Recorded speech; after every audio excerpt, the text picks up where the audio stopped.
Well, you asked me to come along on the 4th of August to celebrate a royal birthday. The birthday I have in mind, of course, is the 125th anniversary of the birth of the Queen Mother. However, it is also Meghan Markle's birthday, and as she looks back over the past year, I would imagine she's pretty depressed because she started up a lot of things, and none of them have ever, any of them have really come to any great fruition. So, full marks to her for continually reinventing herself and coming up with new ideas, but they don't seem to work very well.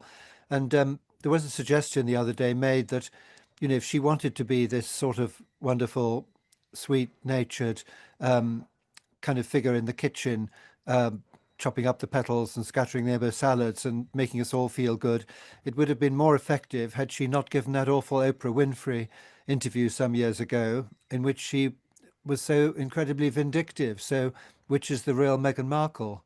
Well, I'm sure she's doing another launch. Her big problem is that she has gone down, the celebrity route, and therefore, as a celebrity, you have to continually keep putting yourself in front of the public arena, and reinventing yourself and coming up with new ideas which attract the press. Now, she's very successful at getting people to take an interest in every single thing she does, but there do seem to be an awful lot of them, and nothing ever seems to follow through. It always has to sort of stops, and then it suddenly becomes something different, remarketed and renamed, a new direction. So I don't think that she's been at all successful, quite honestly. Well, I think, very soon the children are going to grow up, and I think they're going to find themselves very resentful of the way they've been used. I mean, I get pretty fed up of seeing the back of their heads. Occasionally we see a little bit more, but she is using them as part of her marketing campaign.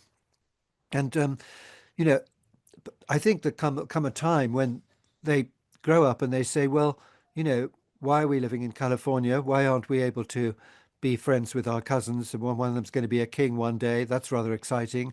Why don't we meet our grandfathers? Either of them. They meet neither of the grandfathers, and there's no indication that they're likely to do so. And I think there'll be a sort of revenge, I'm afraid.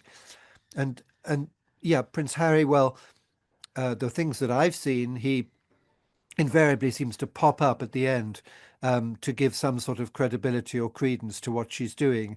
In the last episode of the one when she's doing all the cookery, he appears with the mother sort of smiling in a garden just briefly, to show that I guess he's on side about it. It's all rather depressing. Well, I think we were told there would be a second series, but that's presumably because they'd already filmed it and Netflix will want to get their money back. I suspect it's very unlikely that they will be renewing contracts. And I think this is a great worry for Harry and Meghan because it looks to me as though they lead a very expensive lifestyle, and that needs to be financed by a lot of money coming in the whole time. I mean, when you see him coming to an airport, there's always seem to be, a couple of Range Rovers and lots of people running around. Security is expensive.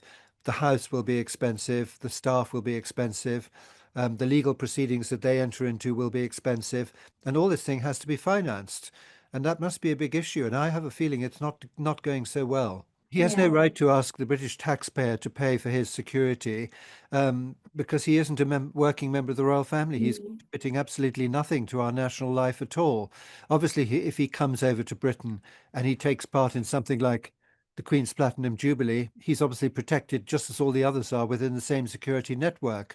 And I'm sure that if he was in real danger, in a way, as indeed would happen to any public figure, he would be protected, but he has no right to have blanket security paid for by the British taxpayer. Well, I've got no idea what she's going to come up with next, but you can be fairly certain she'll come up with something because she's Mm. never doing that.